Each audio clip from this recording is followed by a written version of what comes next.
Saudara Polri terus melanjutkan sidang etik kasus ketidakprofesionalan anggotanya dalam menangani kasus pembunuhan Brigadir Yosua. Hari ini, Bribtu FDA diperiksa oleh Komisi Kode Etik Polri.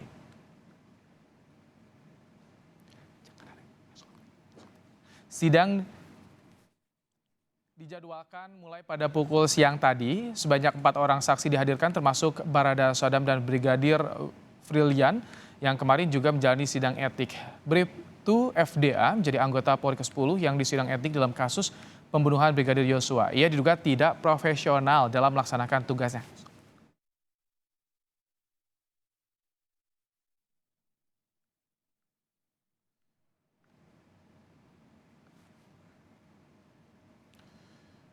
Bribtu Firman Dwi Arianto jadi salah satu anggota Polri yang juga sudah dimutasi ke Yanma Polri. Sebelumnya ia menjabat sebagai Banum Urtu Provos Divisi Propam Polri.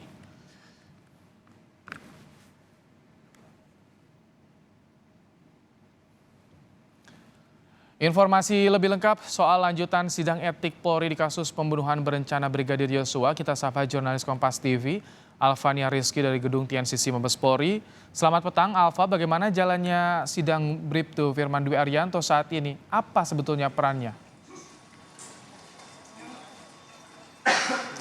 Selamat petang, Ibrahim dan juga saudara. Sampai saat ini persidangan terhadap Bribtu Firman Dwi ini memang masih berlangsung karena tadi disebutkan bahwa jadwal sidangnya baru dimulai pada pukul 1 siang. Kalau dilihat dari kronologi atau agenda persidangan, biasanya saat ini sudah memasuki pemeriksaan terhadap saksi, di mana 4 saksi yang dihadirkan ini 2 diantaranya merupakan anggota Polri yang sebelumnya sudah melakukan atau mengikuti persidangan etik dan juga sudah mendapatkan saksi administrasi.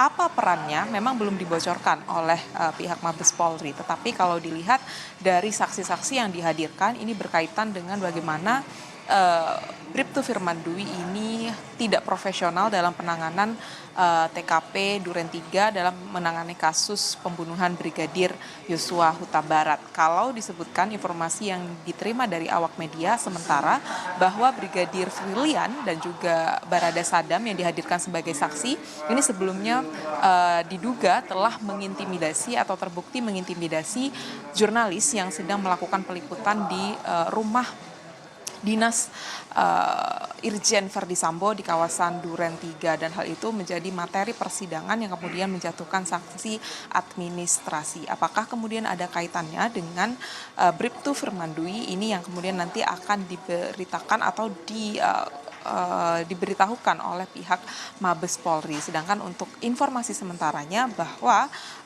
Bribtu Firman Dwi ini diduga tidak profesional dalam menjalankan tugasnya ketika menangani TKP Duren 3. Dan untuk pernyataan lebih lengkapnya berikut pernyataan dari Jubir Divhumas Polri, Kombes Yaya.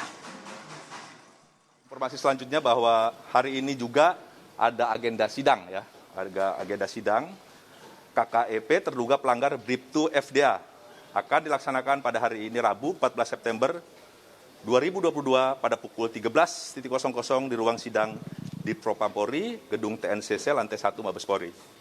Saksi-saksi yang akan dilakukan pemeriksaan yaitu dalam sidang tersebut sebanyak 4 orang, Kompol SMD, Ibda DDC, Brigadir FF, dan Barada S.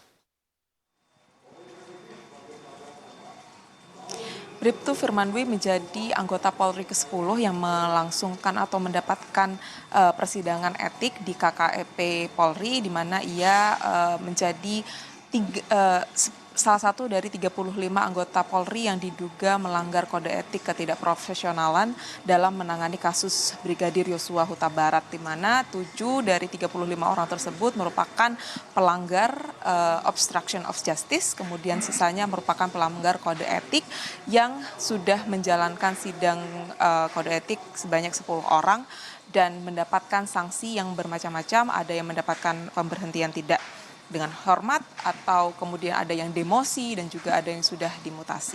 Ibrahim. Alva, lalu bagaimana dengan bantuan hukum Polda Metro Jaya untuk AKBP Jerry Siagian?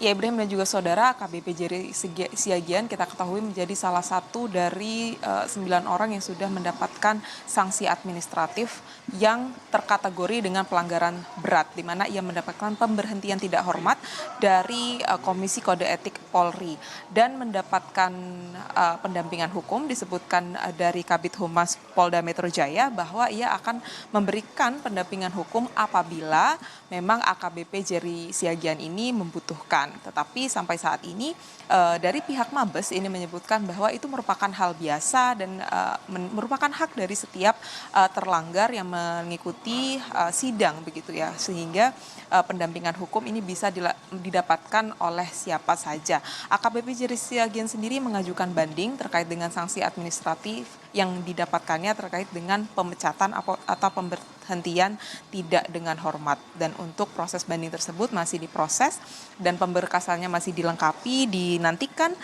sampai 21 hari sejak putusan tersebut dilakukan.